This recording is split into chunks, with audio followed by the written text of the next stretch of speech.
Nailatag na ng lahat ng kinaukulang ahensya ang mahakbangin upang matiyak ang maayos at mapayapang pagbubukas ng klase sa Hunyo 3. Ito ay sa ilalim ng Oplan Balik Eskwela na binuo sa command conference na dinaluhan ng mga kinatawan ng iba't ibang gawaran ng pamahalaan at pribadong sektor.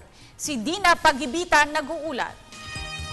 Alinsunod sa pagbubukas ng klase sa Hunyo 3, nagsama-sama ang mga representante ng ahensya ng gobyerno tulad ng Meralco, Philippine National Police, Department of Telecommunication Company, Department of Energy, Department of Interior and Local Government, Department of National Defense, Department of Health, Department of Trade and Industry, Department of Public Works and Highways, MMDA, Maynilad, Manila Water, NDRRMC at Department of Education.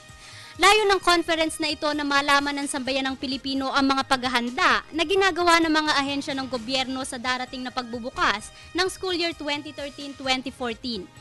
Isa-isang inihayag ng bawat ahensya ang kani-kanilang mga ginagawa at nakatakdang gawin sa unang araw ng pasukan. Kabilang na ang Department of Health na handang-handa na sa darating na Lunes. Gayon din nakakasa na rin ang kanilang tanggapan sa mga kakailanganing tulong at information dissemination ng publiko sa panahon na uso na naman ang sakit. Kabilang na ang trangkaso at dengue na kadalasang nagiging dahilan ng mga mag-aaral upang umabsent sa klase. Posible rin po magkaroon ng mga dengue, mga mag-aaral sa mga paaralan, lalo na't may mga pinamumugarang po ng lamok. So, sa pasukan po at araw-araw po sana magsasagawa ng 4 o'clock habit ang mga paaralan. Makikipag-unayan po ang Kaguran ng Kalusugan. Ano po yung 4 o'clock habit? Pagdating po ng alas 4 ng hapon, may mga taong namamahala ang siya magsasagawa ng inspeksyon sa kapaligiran ng paaralan para tukuyin ang mga pinamumugaran ng lamok. Gayon din ang Philippine National Police at Department of National Defense na nakaantabay na sa dagsa ng mga mag-aaral sa unang araw ng pasukan. Tiyak naman ng DepEd na magiging maayos at mapayapa ang pagbubukas ng klase sa Lunes dahil sa pagtutulungan ng mga ahensya ng gobyerno. May paalala din ng DepEd sa ating mga mag-aaral at magulang. Meron pa silang 1 linggo para pumunta sa kanilang mga paaralan o malapit na paaralan para sa ganun mabigyan sila ng tamang guidance para pagpasok nila sa June 3. Kasi ang gusto natin, by June 3, talagang first lesson na kagad yan.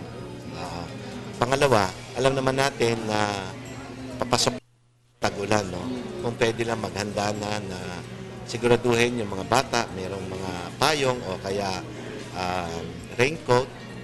Pangatlo, doon naman sa mga magulang na mag-hire ng kanilang mga school service, siguraduhin lang muna una, meron ba itong accreditation sa LTFRB? Pangalawa, meron yung mga sasakyan ba nila roadworthy? Pangatlo, meron bang mga insurance to, mga operators na to, just in case na may aksidente na wag naman sana, para sa ganun maprotektahan natin yung mga bata. Para sa Telebisyon ng Bayan, ako si Dina Pagibitan.